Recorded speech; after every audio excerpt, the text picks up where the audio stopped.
My name is Marianne Tebbens, and I first heard about Iris Cutler from the director of this documentary, Robert Potter. And he spoke very highly of her and asked if I wanted to meet her. And I said, yes, I'd be interested. So I went down to OLLI and audited a class of Iris's and met her and got my first hug, my first heart-to-heart hug from Iris. And I just was fascinated by what she had to say and how she spoke and how knowledgeable she was. And when Robert asked if I would interview her, I said yes. I thought, as a therapist in the city, she's a therapist in the city, and we just seem to have a lot in common. And I started to understand her as a scholar, as a teacher, as a therapist who wants to bring people to a more fulfilled place. I think you'll see that as you watch this documentary.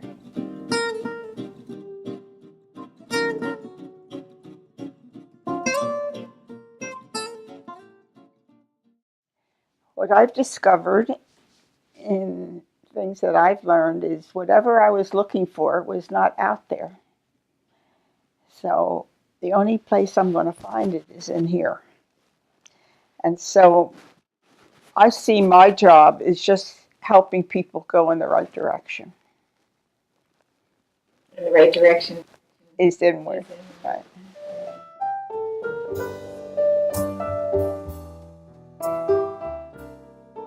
So, what is your full name?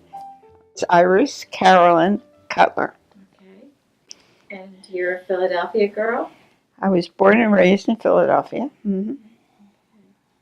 So, you teach the Inward Journey. I teach a class that I entitle The Inward Journey, yes.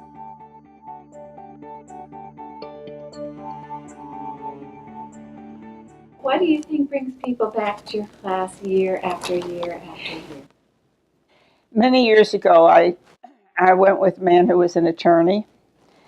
And when he used to see what I did and that I would constantly teach, and I would teach a lot of the same things over and over again, he says, how come they keep coming back? Don't they get it?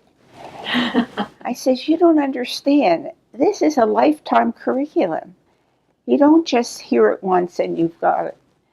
It's something that you have to absorb and you have to practice and you have to live it in order to connect to these ideas.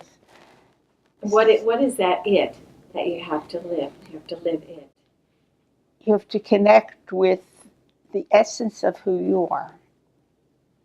Because I think that so much of what we suffer with is being on disconnect. It's like not being plugged in. It's like if you're not plugged in, you don't get any heat, right? You don't get any electricity. You have to be plugged in. And many of us, I believe, I really think that's what depression is, that it's really being on disconnect. And it's like you're not connected to the part of you that has the energy and has the love and has the peace and has the wisdom that would make us feel differently. I think the heart is an energy source, and I think the heart also has a mind. I think there's intelligence in the heart. It gives us a lot of wisdom. In my class, usually the first thing I'll say to them is, we all have the same problem. We have an identity crisis. We don't know who we are. And we identify with things that change all the time. And therefore, it gives us a sense of feeling insecure and unhappy.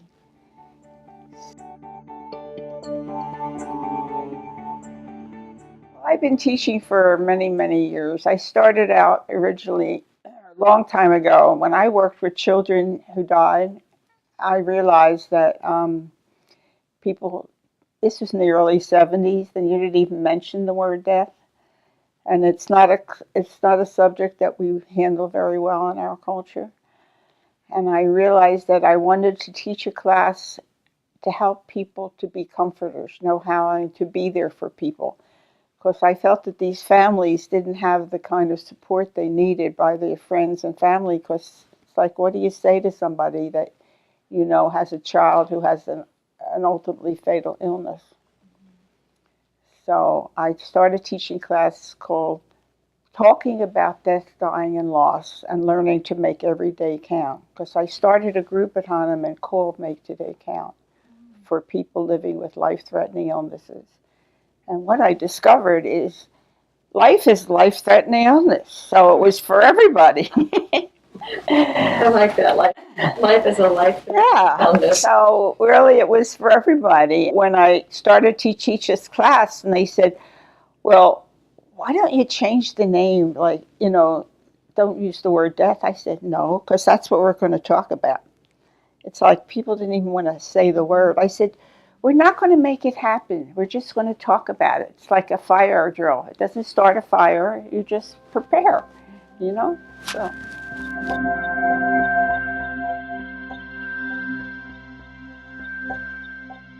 Do you think people can heal from their pain and losses?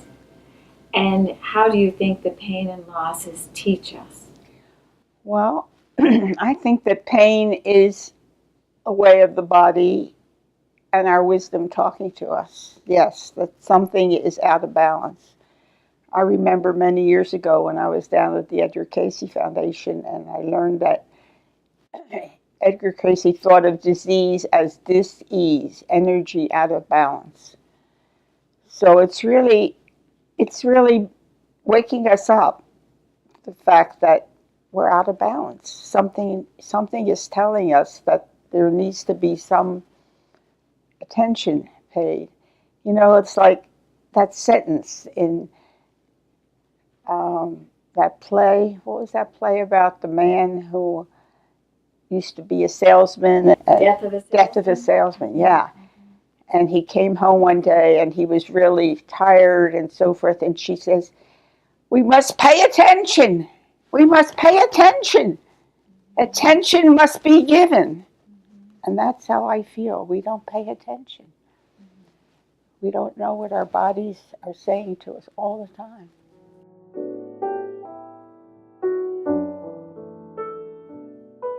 You dealt with grief for a lot of years. Yeah. When people have that grief, when they have losses, how is that a teacher?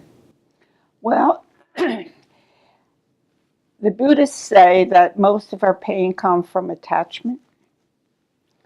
And when we have relationships, we invest our energy in these relationships. And so when they leave, they take that energy with them. And we are missing that part of us. And part of the grief process is, how do we get the energy back? That's the part. Our heart needs to be healed. It's like a big hole in the heart. And how do you teach people to get that energy back? Well, first to recognize what's creating it. Some people have some work to do with letting go, with saying goodbye. I started to tell you about when I lived in Florida. I got a phone call to come home very unexpectedly. And when I got there, I found out my brother, who was 31 years old, had committed suicide. And that was a very, very difficult time of my life. It was terrible. I adored my brother. And I remember seeing him, I had been home, I think, 6 months before that. And when I looked at him, he was very tall and handsome and very meticulous all the time, but he didn't look like himself. He looked like somebody was dying from the inside. He looked seedy. He didn't look like himself. And I asked him, I said, Alan, how can I help you? And he turned to me and he said, Iris, he said, you and I suffer from the same thing, and I can't help you any more than you can help me. I had no idea what he was talking about. But in a way I did, because I suffered with a lot of depression and a lot of feeling of loss and pain.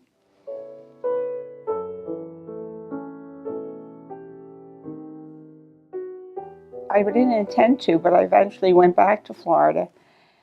I went through a very bad year of grief. I used to sit in my office and just cry. I just couldn't deal with the pain of that loss. And I met a man who was a dentist, and he had a group of friends there who used to bring this renowned therapist down from New York City once a month, and they would have a group. And this is before I knew anything about group therapy or anything. And he says, "Why don't you come?" I said, "Oh, I could never sit in front of all these people and talk about how I feel." He says, "You come." So he convinced me. So we came into the room, and this big man sitting there in this chair like this. It was a big man. And I said I couldn't talk. Well, I was the first one to say what my problem was, that my brother died. First thing he said to me was, "Say goodbye, Alan." I said, "No, I won't." He says, "Say goodbye." I said, "No, I'm not going to say goodbye. I'm not ready to say goodbye." And I ran out of the room. And you know who that man was? Fritz Perls. Really? Really? Before I even knew who he really was. Wow. But that was his method, of making you face the problem. But obviously I wasn't ready yet. So it made me realize people need a lot of help with that. Also, when your brother said that you and he have the same pain, you are here many years later. You have resiliency. What is resiliency to you? Well, I went through a very dark night of the soul, as I call it, when I was around 40 years old. And I went through a period of my life where I had lost my job because it had to do with a relationship that didn't work out. And I really was at a point in my life where I really didn't know why I was here. I didn't have any children. I didn't have any reason to get up in the morning. And I could have very easily taken that route. But the fact that he did that, and I saw what it did to family, it was not an option for me. And I had to find the strength within myself, and I began asking a lot of questions.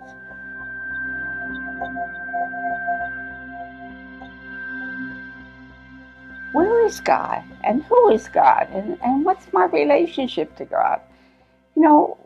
What is this all about? Once I started asking those kind of questions, I started to find things coming into my life. And I remember sitting in the synagogue one night, and finally I was exhausted from trying to figure out intellectually, that answer. Well, it doesn't come from there, I found out.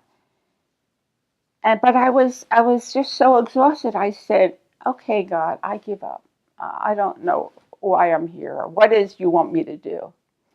And in that moment of surrender, my life changed. I heard a voice say, "Go inside and listen." And that was the key. Go inside and listen. And I have been doing that ever since. And every time I have a choice to make, I check it out with me. You knew what you were searching for, some reason to live. Yeah. What do you think most humans are searching for now? I think they're searching for the same answers to why are they here and what is this life about.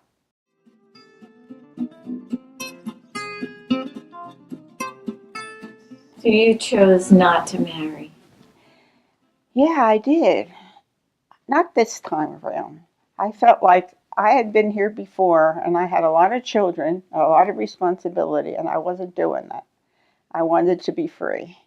Because I was so unhappy, I believed that if I were to get married, I would make him miserable. If I had children, I would destroy them. Because I wasn't happy with me at that time in my life. I had a lot of anger. I didn't think of marriage as, well, you get married and you live happily ever after. When I was engaged, my mother, and I would visit my fiance, he lived in a different part of the city, and I would spend the weekend there sometimes, and I'd come home. She would say, "You look like someone's gone to the electric chair." And I said, that's how it feels. Like when you see a movie and you see it, the end, that's how I felt marriage was. The end. So something inside of me was saying, this is not for you. And it got to the point where my body rebelled, and I finally went to a doctor. And I remember him saying to me, whenever in doubt, don't. Having lived as long as I have and never marrying, and people say to me, well, how come you never got married? Like, what's wrong with you? I said, well, I didn't like the job description. I didn't want to be a mother. I didn't want to cook. I didn't want to have a house. And I had plenty of male companionships. So what did I want to be married for? I believe that we take a risk when the need gets greater than the fear. And the fear was greater than the risk that people take when they get married. Because everybody takes the risk when they get married. That's very good. Can you say that one more time? I believe that in order to take a risk, the need has to be greater than the fear. Because I think fear runs our life pretty much of the time. But you have to want something enough that even though you're afraid, you do it anyhow. And that's called courage in my book. And most of my life I've lived by courage, because it isn't that what I did in my life, I didn't have fear. I did. I had plenty of fear. But I had to make a living. I had to take care of myself because that's what I chose to do that. And so I would just get up every day and just pray to God to make it through another day sometimes. Well, you certainly have succeeded.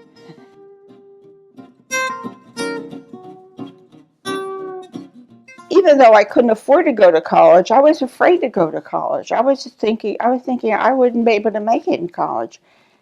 And yet I got all A's on my report cards. I always had good marks because I worked very hard. It was important that I get them. But when I got to the point in my life where I realized that what I was doing was not why I was here, and that I needed to make a change from being in the business world to being in more of a helping profession, I had to go and get some credentials if I wanted to work in a helping profession. I had never done that. So when the need got greater than the fear, I went to college. And I went to a school where I was able to use my life experiences to get my degree. It wasn't easier, it was just a different way to do it. It felt safer that I could do it that way. And then when I got my undergraduate degree, I went on and got my master's degree.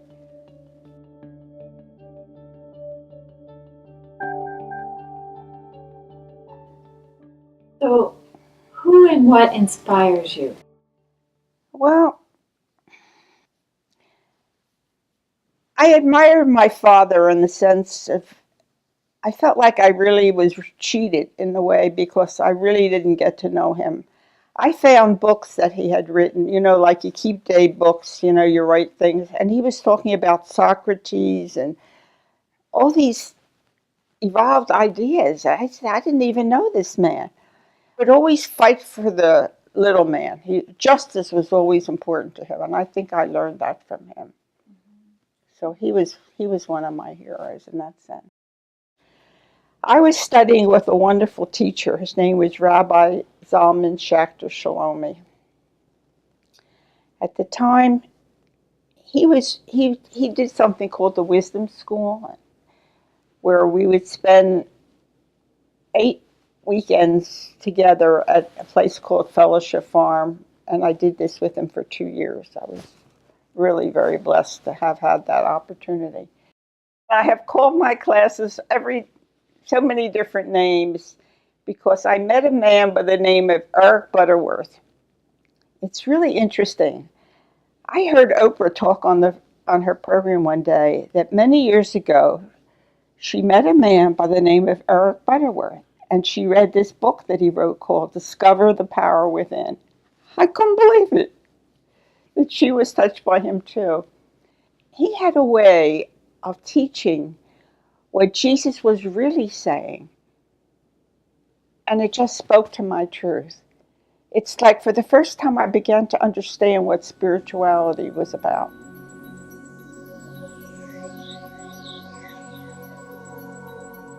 I've had some wonderful teachers in my life. I lived in an ashram at one time, which is a spiritual community. And where was that? Kripala. And what he taught was a lot of the wisdom of the Hindu tradition. And my job, because I took this position there where you worked and you got your room and board, because when I left Hahnemann, I had to leave a lot of children and families, and I knew that was going to be a very hard time for me. And I knew I had to be in a place that I felt would be healing, where the energy was good. So that's why I went there. And my job, guess what my job was there? Not cooking. Not cooking. Oh, that would have been a test. My job was transcribing his tapes, the guru's tapes. I sat all day long. I had to listen to his talks and type it out. And that was my job. So all day long, I kept listening to his wisdom. His truth really touched my truth, touched my heart. And who was that teacher? And that was Amrit Desai. And I've decided then to become a disciple. My name was Padma, which means the lotus flower. So I guess I'm meant to be a flower. Wow. Isn't the lotus From an iris to a lotus flower, a beautiful flower, whose roots are in the mud, but whose petals are transcendent.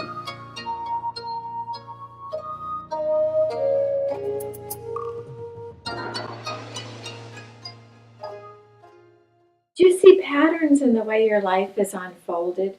Do you see patterns? Well, when I was going through this very difficult time in my life, when I really didn't have the answers, I didn't even have the right questions, let alone the answers, but I was really depressed and I didn't know what I was going to do with my life.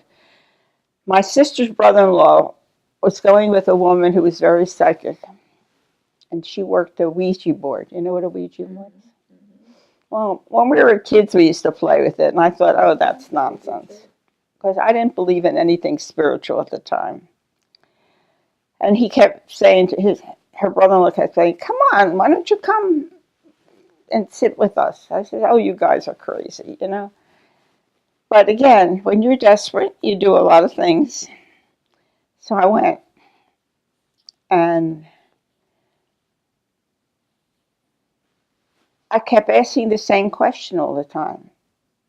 What should I do with my life? That was my question. And I remember that one night, the energy in the room really changed. And it started to spell out, how Ouija board works. It started to spell out, my child, you have searched for me, lo, these many years. I said, oh my God. I said, yeah, but what should I do with my life? And it said, you should teach.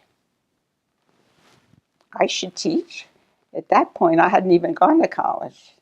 I didn't have a degree. How could I be a teacher? And I said, well, what should I teach? He said, you should teach love. Love? What do I know about love? And then it wrote, God doesn't need any blueprints.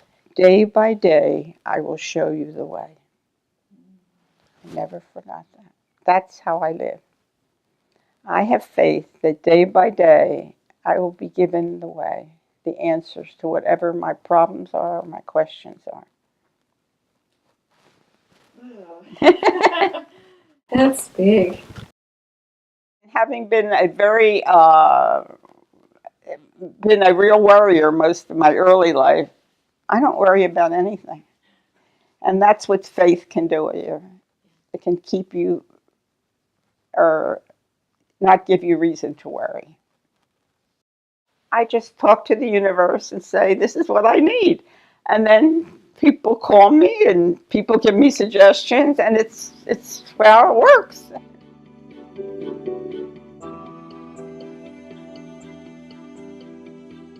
If we depend on looking to our body as our sense of identity, we'll all be depressed.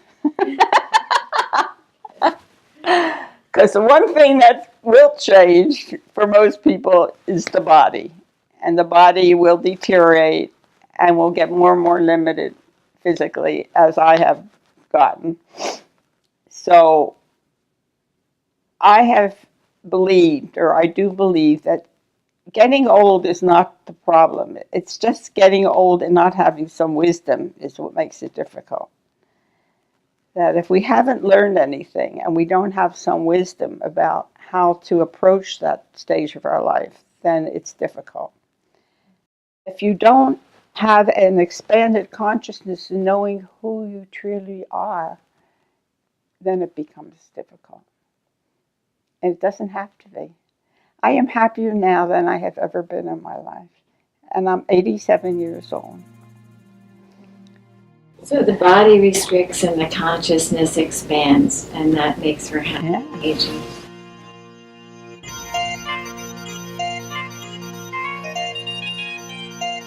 If you were to write an autobiography, what would you title it? I would title it, You Wouldn't Believe Unless You Believed in Miracles. My life is a miracle. That's a good title too. So I believe in miracles. Yeah, my life is a miracle. I really believe that. The faith I have is not in my body, in my mind, in my wisdom, but in the wisdom of something that works through me, that knows. And there's nothing better than that. And if I can help people find that, what a gift. So I guess that's why they still keep coming.